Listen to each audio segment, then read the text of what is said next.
So we're just welcoming everybody back. If you are here, turn your screen on just for a moment. And if you want to keep it off, that's fine. Just you can turn it on and then off again, and I'll know you're here.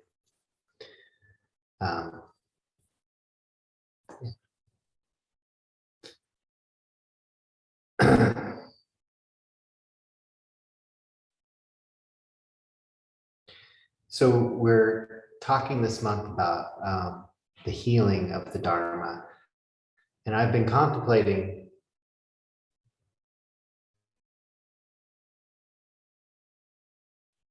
a bit the Buddha's recommendation that we contemplate life as having inconstancy,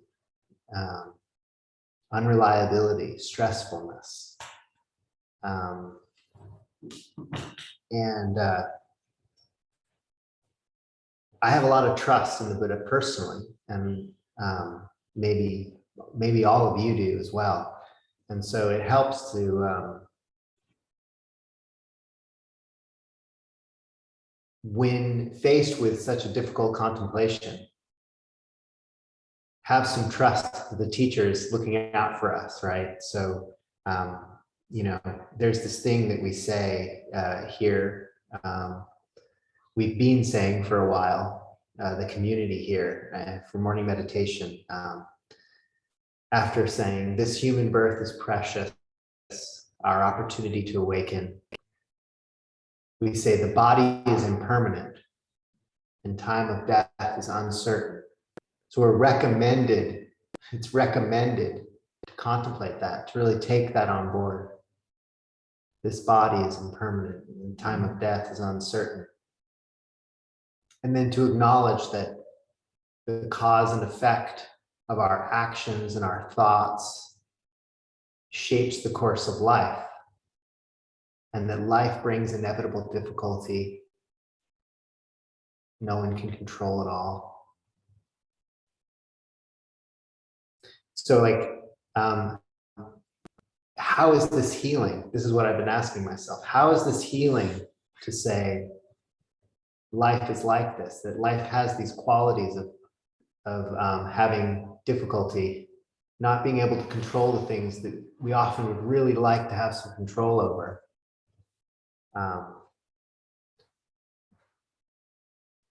I was thinking about this. I was on a backpacking trip last week, doing some really strenuous activity in some incredibly gorgeous landscapes. And waking up in the morning, sleeping on the ground, you know, actually I have a pretty nice air pad, but part of the story is also that I got a hole in my air pad. I'll share with you that I was meditating in the backcountry and I would fold the air pad up, but I did it on some sharp rocks. And so actually the ground was even harder for a few nights. But I would wake up in the morning and boy, mornings are hard after walking, you know, 6 miles over rock, and the feet hurt. And it's one thing at the end of a day when you have a certain amount of endorphins, you know, from carrying, you know, probably roughly 30-pound backpack, you know, up and down over a pass, a few thousand feet up and down. There's some endorphins, but in the morning, you don't have any of that. In the morning, you just have this kind of raw, gummy-eyed, sleepy, achy body. This is what it's like in the morning. Even no matter how beautiful the landscape is, it just feels pretty glum sometimes, I have to say.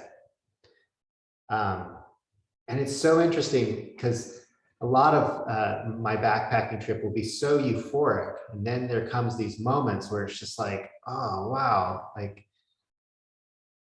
if I didn't know better, I would think I was depressed right now, but I know better. I know better. And it's important for me to notice that the comfort of my physical conditions is not really trustworthy. It's not trustworthy to indicate what's good and meaningful to me. And that's what I, because only a few hours later, after having a cup of coffee and taking a walk by the stream and having a little bit of breakfast and doing a little bit of stretching, looking at the sky, and of course, because you're in the mountains, it takes quite a while for the sun to actually come over the horizon. So it's very, very cold in the morning. That's the other thing I didn't mention. It's very, very, very cold. Even though it's the middle of summer, I tell you, up there at 12,000 feet, it's very cold.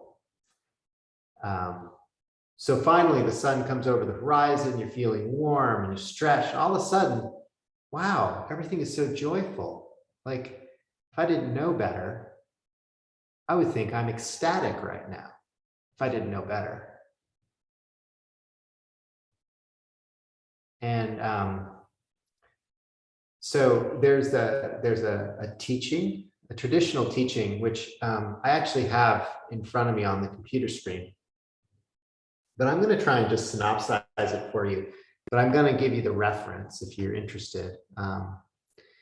It's a traditional teaching from the Pali Canon called The Failings of the World.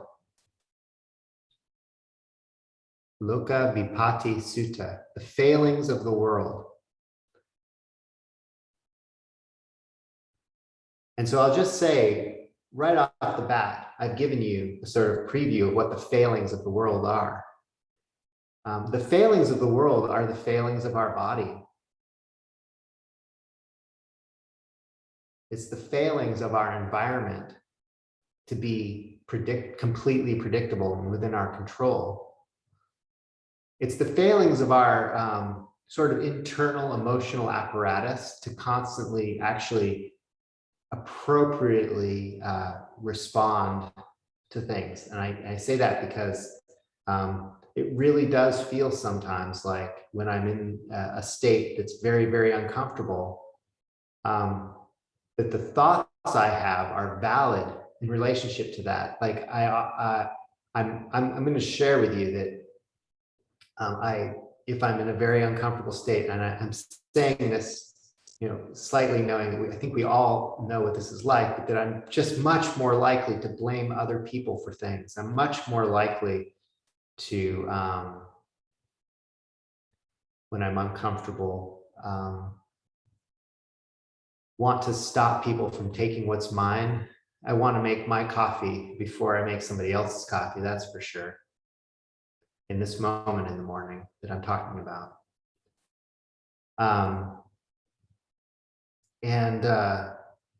It's because I'm pushed around by the failings of the world. The failings of the world are the worldly winds. And you may have heard of these. In Buddhism, it's a common teaching throughout the tradition that we're pushed around by pleasure and pain. And I'm just going to say that, pleasure and pain, we're pushed around.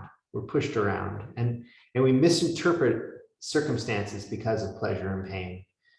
And it's easy to talk about pain, like the pain of waking up in the morning, but actually, if we reflect, I think you might notice that we're pretty pushed around in a similar way by pleasure.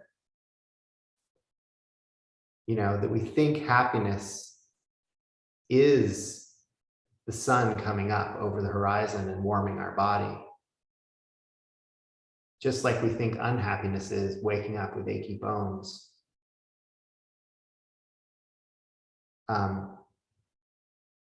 And then there are more to the worldly winds. There is praise and blame, worrying about our good reputation or our bad reputation, gain and loss. And these are the failings of the world. And so in this sutta, this discourse, the Buddha addresses the failings of the world. So he says that his disciples, that's you and me, are different than the worldly people. And how are they different? This is often discourses in the Buddhist tradition are like this. It's like, that's the way the teaching is put across. It's like, how do people who have taken the advice of the Buddha act? And how do people who are not taking the advice of the Buddha act, so to speak? How do they regard the world? And how do the people who are taking the advice regard the world? And it's usually put as the uninstructed worldling versus the disciple of the noble ones. So I'm going to suggest that all of us are disciples of the noble ones right now, and we're going to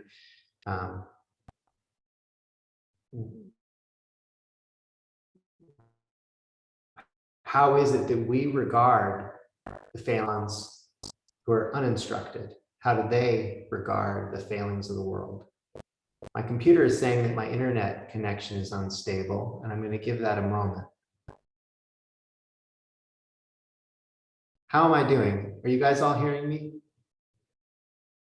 Good. Okay. Happens every now and then. So I'm recalling this from memory because actually I can only look at one screen at a time. But basically it's like this. We, as instructed, well-instructed disciples of the Buddha, we regard the failings of the world as unstable, inconstant, stressful. This includes pleasure. This includes pain.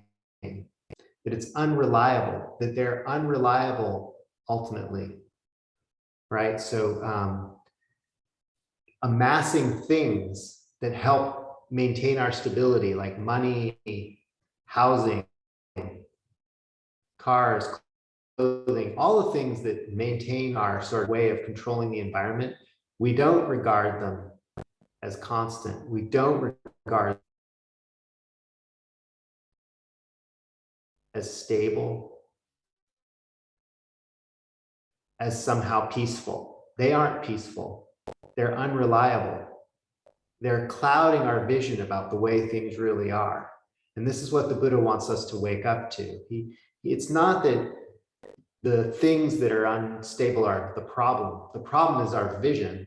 The problem is what we think about what we experience, right? So when we get up in the morning and we're aching and it's cold and we want things for ourselves, that's what the morning is like, because every morning has an evening, and every evening then has another morning, and the sun doesn't rise until a certain time, and then it happens all over again in a cycle. And life is like that, and then we die.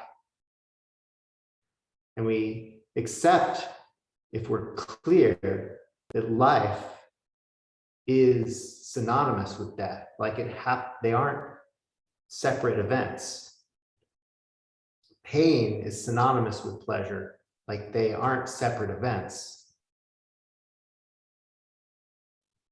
Gain, having enough, means loss. Like they aren't separate events. And to have a balanced mind knows that to have stability means to invite instability when it comes to the failings of the world. And there's a stability in being aware of that, a stability that goes beyond whether or not the body is painful, whether or not we have a good reputation amongst our friends and family or a bad reputation amongst our friends and family. And these things tend to be outside of our control, our absolute control. We have some influence on pleasure and pain, obviously on our reputation. Obviously, praise and blame has some correlation with the way we behave. But also, you know, you will be blamed and you will have praise that's outside of your capacity to control. And that's the way the world is. So those are the failings of the world. And so we always just remind ourselves, it's healing to remind ourselves that pleasure and pain are inconstant. They're stressful.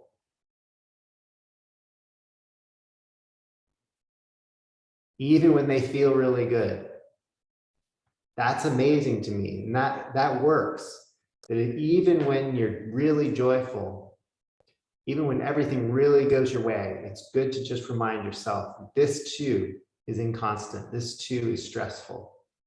And then when things really aren't going your way, you can remember, this too is inconstant. This is stressful. And I think that this is like a medicine that should have a really big warning label on it. I think it's a medicine we have to be very careful with. This is my last word about that is that to remind ourselves that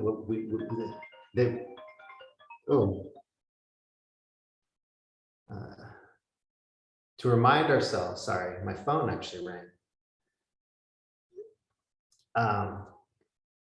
To remind ourselves that death is, the time of our death is uncertain and it could come at any day,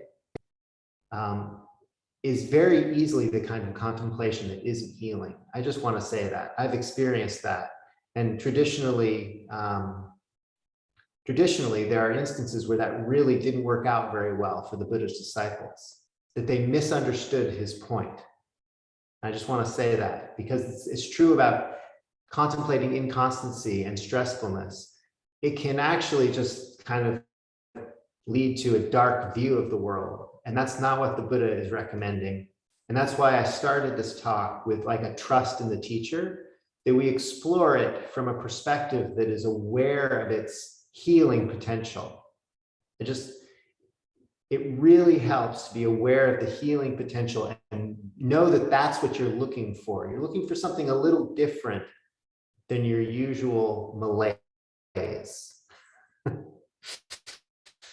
over the fact that you can't control the world, right? So the world contains inevitable difficulty and no one can control it all. That same idea could simply just be something for you to be upset about and never really help you. But think about it on another level. If you step back and think, oh, the world contains inevitable difficulty. I'm going to be prepared for that, but also know that the world contains a lot of pleasantness and joy. And the point is to take the package on and make the most creative, responsive, observant use of that package, right?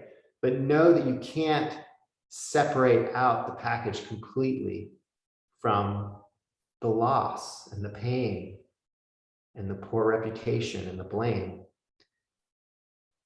The package is going to come with these pieces in some way or form. And that's what we need to remember so that we can sit with it and make creative, joyful use of it. Yeah. Or even kind of not so joyful use of it.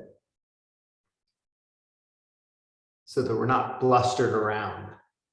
And that's what we do as instructed disciples of the Buddha. Because the uninstructed disciples don't do that. The uninstructed disciples just want the pleasure. And when the pain comes, they feel dismay and want to just ignore it, want to do away with it and think that there's something wrong with life because it has pain. That's the uninstructed disciple. Yeah, they want to amass all the things that they want. They want to gain as much as possible and reject any possibility of loss. But life isn't like that. Life has loss. They want to try and have the best reputation amongst all people. And then they realize that nobody is liked by everyone. That's just not how it is.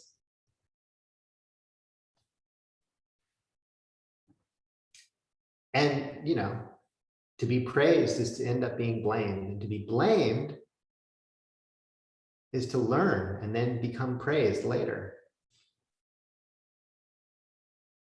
Yeah, so it's a full package. And the failings of the world, which are the worldly winds, both pleasure, pain, gain, loss, praise, blame, and good and bad reputation, all of it, those are all the failings of the world. And I want to say that, like, all of these come back to what we cultivate. This loving kindness we cultivate can be served by essentially being attentive to the worldly winds, right? Like, so we wish for care, right? We care for ourselves, and as Buddhists, we want to find a caring, creative relationship with others, right? One that cultivates the hearts and minds of other people as well as our own. And in that, there's a lot of pleasure and pain. I just want to say that's true in my experience. And I mean that both emotionally and physically, yeah? Because every day has a little bit of physical pain and a little bit of pleasure, and every day also a little bit of emotional pain and emotional pleasure.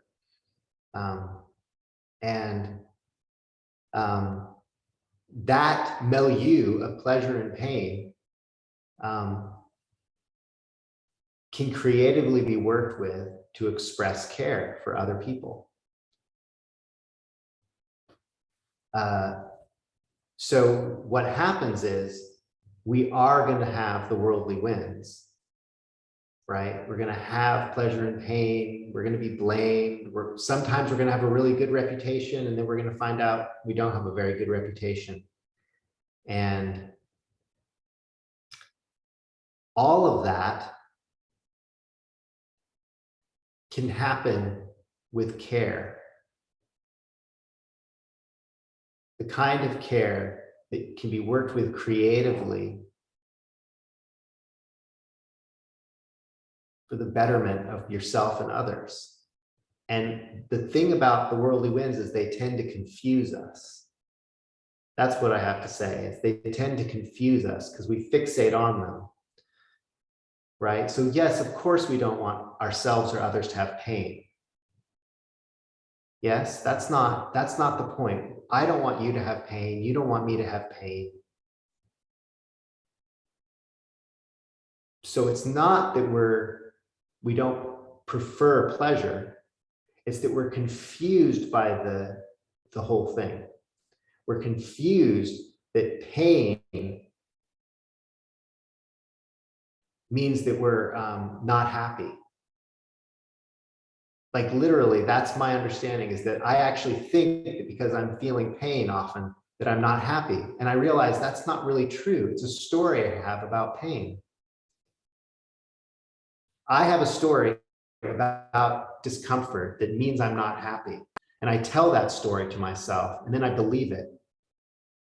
But actually, there's another level of happiness where I care for myself, where I know that pain is what it means to have a body. And I actually just really care. I really care for myself and others when they're in pain. And that is a kind of happiness that is more subtle than the kind of unhappiness I think I'm in. And that's how pleasure and pain confuse you. And gain and loss, of course, having the necessities of life, the comforts that keep us alive in the world, is important to have around us. But we get confused. We think that to gain these things is the happiness, but that's not the happiness. The happiness is the capacity to be able to care for ourselves and others. Yeah? It's not in the gain. We just get confused by the gain. And then when we lose a little bit of the gain, we think that that's unhappiness, but that's not unhappiness. We still can care. We still can care for ourselves and others no matter what. Even if I lose the shirt off my back, I still have the capacity to love and care for myself and others. Of course, I would like to get my shirt back. Of course, I would like to have the things around me that would help me bring more stability and pleasure to the people around me. But I get confused by the gain and the loss and think that they are happiness and unhappiness, and they aren't. And the same with praise and blame. Like, of course, praise means that somebody approves of how I'm helping, right? I mean, at best, I mean, you can be praised for pretty banal reasons, like, you know, that don't help anybody, but let's not go there right now. Let's just say that at best, praise is something that reinforces when we are doing good things for ourselves and others. And blame should be happiness when somebody comes along and actually points out that we're not helping ourselves or others. That's a kind of happiness that might be uncomfortable, but who would want to not have that pointed out? In the long run, if nobody points out how you're falling short of helping yourself and others, it can't happen very well, can it? Yeah, so it's happiness to be blamed in the right context. Or if you're blamed inappropriately, meaning you're blamed in a way that isn't about you helping other people, then it doesn't matter. That's beside the point. That's just a neutral thing that has no bearing on the situation. If you can see, there's plenty of suttas where the Buddha talks about praise and blame in that way. That like, if you're being blamed for something that isn't blameworthy, ignore it. It has no bearing on the situation. Why does it bother you? But if it does have some bearing on the situation, you accept the blame and you grow out of it. And that's happiness too. It's just a different, more subtle form of happiness that you grow from. So yeah, so that's how the failings of the world actually become the gifts of the world, when they become conjoined with clarity and care. And well, in the Buddhist tradition, bodhicitta, or the wish for all beings to be happy in their heart of hearts.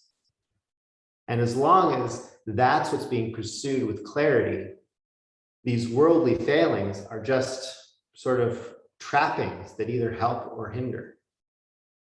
And so I will leave it there. And that is the teaching that helps the Dharma soothe and become healing. The way the Dharma heals the failings of the world is through this kind of clarity about care for ourselves and others. Finding that care for ourselves and others is what heals ourselves and others. And it is healing as long as we stay with it. And it gets amplified by awareness. So we've got a few minutes. I think we end at 8:30, and that means we have 5 minutes. Yeah. Not enough time to break out into groups or anything. So I'll just see if there's any comments or questions, or I will call on you if you raise your hand.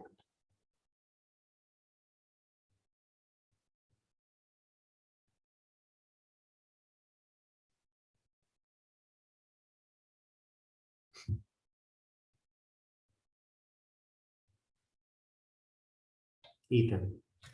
Well, so yeah, pain isn't necessarily equal to unhappiness, but it very often makes us unhappy. So pretty subtle distinction there sometimes, not always, but sometimes. Yes, but not necessarily. Yeah.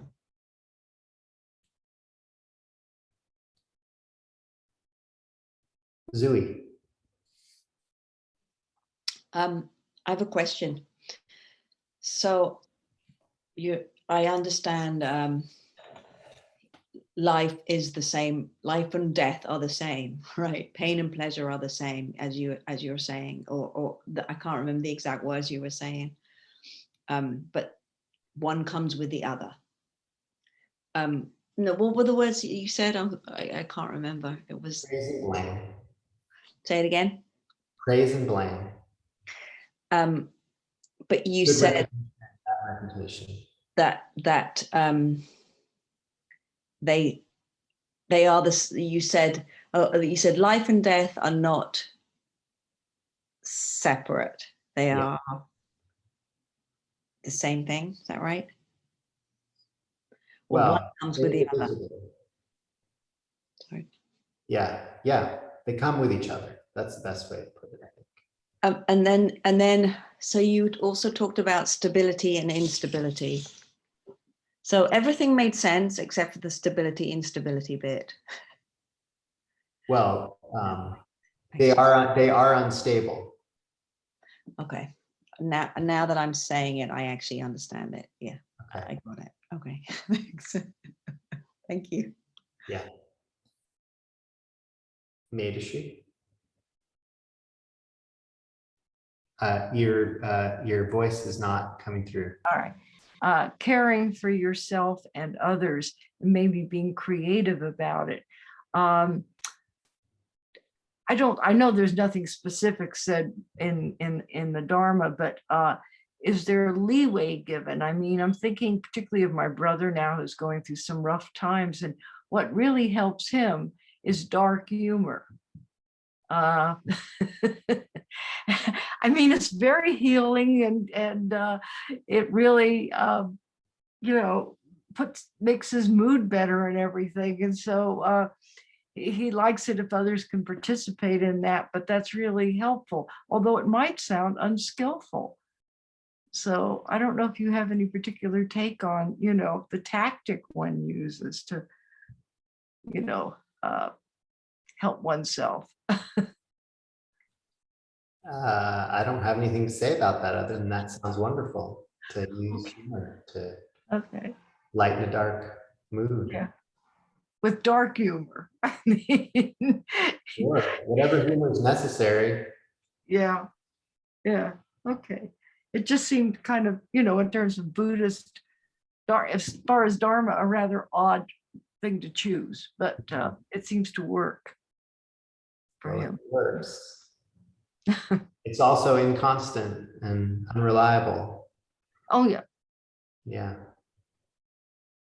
Well, it's kind of a way of going with that, Yeah. you know. Thank you. Yeah. Riaz? Hey, yeah, thanks. The way I interpreted your talk, or what I'm thinking about, is that the worldly winds are unstable, and pleasures unreliable. The positive ones are unreliable. They're all unreliable. They're all changing, and but if you show care for yourself and others, that's a way towards subtle happiness. And so is that kind of care, that loving kindness is another word, is that a way of cultivating a stable source of pleasure as a feeling? That's kind of how I interpret it, as, oh well, maybe there's a stable source of pleasure almost in the caring, but I think I'm missing something probably. Yeah, I would say yes. I mean, I think that it's a stable source of happiness, and it's not exactly a feeling when it's clear, meaning it somehow traverses all kinds of difficult feeling. And it is, I mean, in the Buddhist tradition, we have the bodhicitta. It's like the mind that is awakening. And somehow the mind that is awakening encompasses the entire worldly winds, like it just transcends them, you might say. So that it's a subtle kind of happiness that is reality. And since reality includes all these things, that's where it gets impossible to really talk about, because it's a happiness that encompasses reality. I see.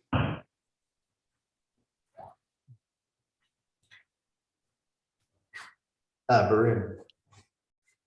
would contentment be a better word instead of happiness? Almost. I feel like, well, both those words have a lot of baggage associated with them in our culture. But it just seems to me that happiness, the way we currently use it in our broader culture, necessarily implies a sort of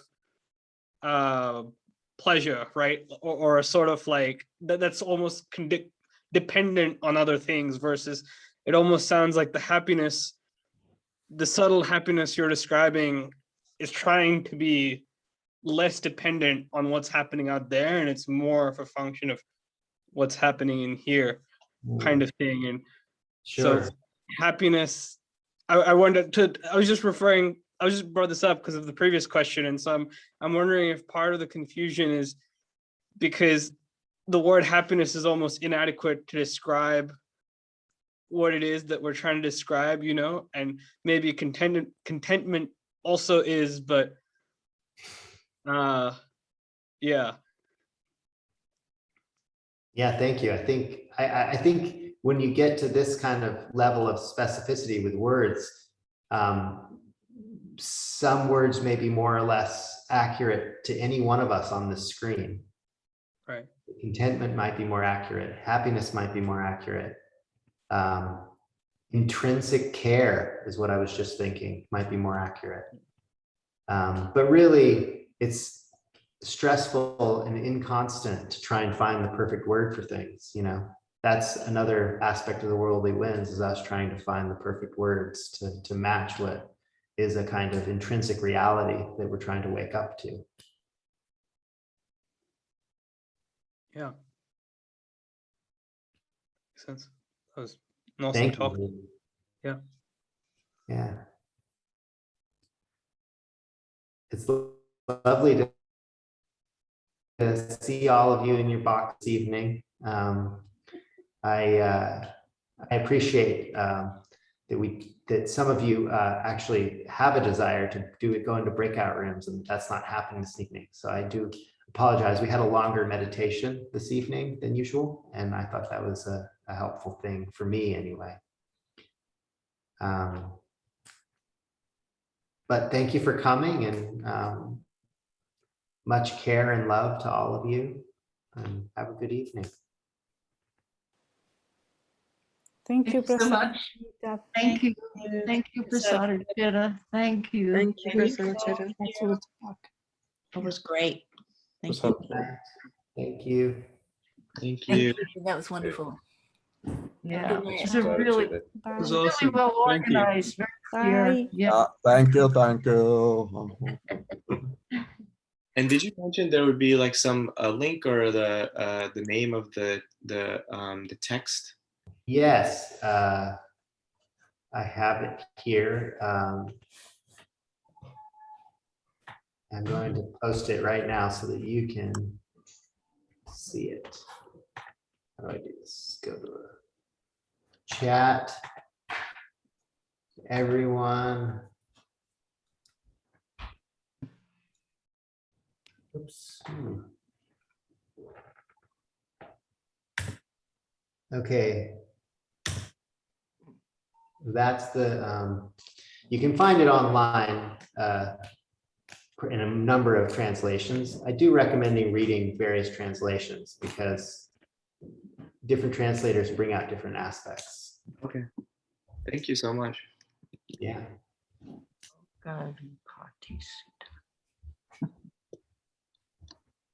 Hey. See ya. Bye. Okay. So you can find the recording at the San Francisco Buddhist Center webpage once we upload it. Oh dear. Prasadachitta, are you going to be in town for a little while? Or are you going right back? I am going to be